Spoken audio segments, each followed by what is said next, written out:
আপনাদের টাঙ্গাইলের এক ভাই আমার কাছে পড়তো, আরবি পড়তো মসজিদ নবীতে। ওনার নাম ছিল জহির ভাই। টাঙ্গাইলে কোন এলাকার এখন বলতে পারবো না। তিনি একটা ঘটনা বলি, শুনবেন। তিনি বলতেছেন, আমার বাবা, আমার দাদা কথা, আমার নানার কথা বলতেছেন। আমার নানা তিনি ব্যবসা করে বেড়াতেন। তো তার প্রথম সন্তান যখন হলো, তিনি এসে দেখেন যে সন্তান কোলে নিচে দেখেন যে সন্তানের গলার মধ্যে তাবিজ একটা, হাতের মধ্যে তাবিজ একটা। তিনি বললেন যে অসম্ভব, তাবিজ দিয়ে তো আমার সন্তান বাঁচানোর দরকার নেই। সন্তান যদি না বাঁচে বাঁচবে না, কিন্তু আমি শিরিক করতে পারবো না।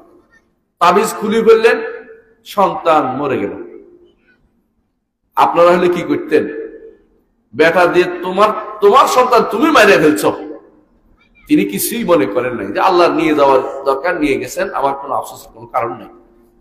একে একে 6টা সন্তান হয়েছে, ছেলে হয়েছে। সবগুলি তিনি তাবিজ দেখে সবগুলি খুলে ফেলছে, সবগুলি মরে গেছে।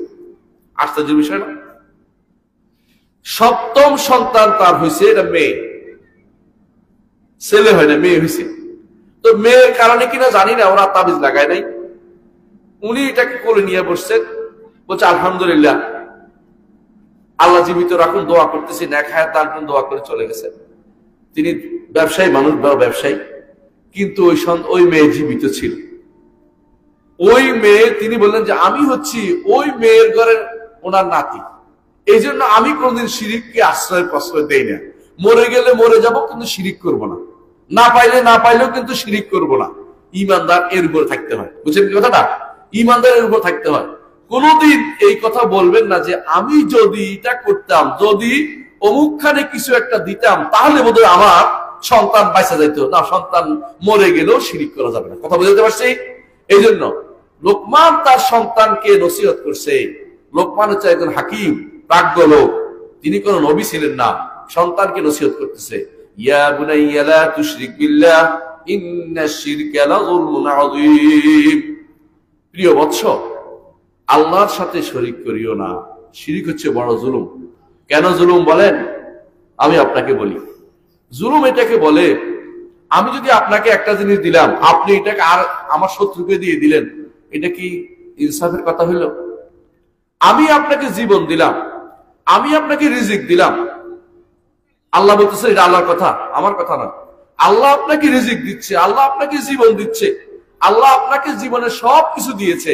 কাপড় দিয়েছে, পোশাক দিয়েছে, জমি জমা দিয়েছে, ব্যবসা বাণিজ্য করার সুযোগ দিয়েছে, চোখ দিয়েছে। কত নেয়ামত আপনি করবেন, আল্লাহর নেয়ামত গুণে আপনি শেষ করতে পারবেন না। কিন্তু আপনি যদি কোনো আল্লাহর সাথে অন্য কাউকে শরীক করেন, তাহলে আপনি জুলুম করলেন না আল্লাহর উপরে।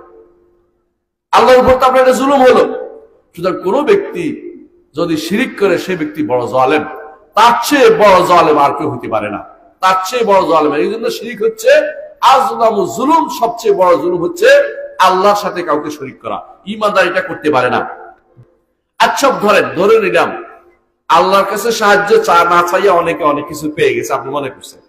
অনেকে কি বলে, আমি শাহজালালের দরবারে গেছিলাম, সেখানে যাইয়া সন্তান চাইছিলাম, আল্লাহ আমার সন্তান দিছে। চাইছে কার কাছে? শাহজালালের কাছে। বুঝলেন না কথাটা? এই সন্তান পাওয়ার পরে যদি তওবা ইস্তেগফার না করে মরে যায়, তো চিরস্থায়ী জাহান্নামী। তো সন্তান পাইয়া কি হইলো যদি জাহান্নামে চলে যায়?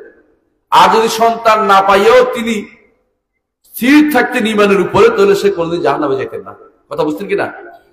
যদি শিরক না করতেন, জাহান্নামে যেতেন না। শিরক যে ব্যক্তি করবে না, কোনদিন জাহান্নামে যাবে না। এটা আল্লাহর পক্ষ থেকে ওয়াদা দেওয়া হয়েছে।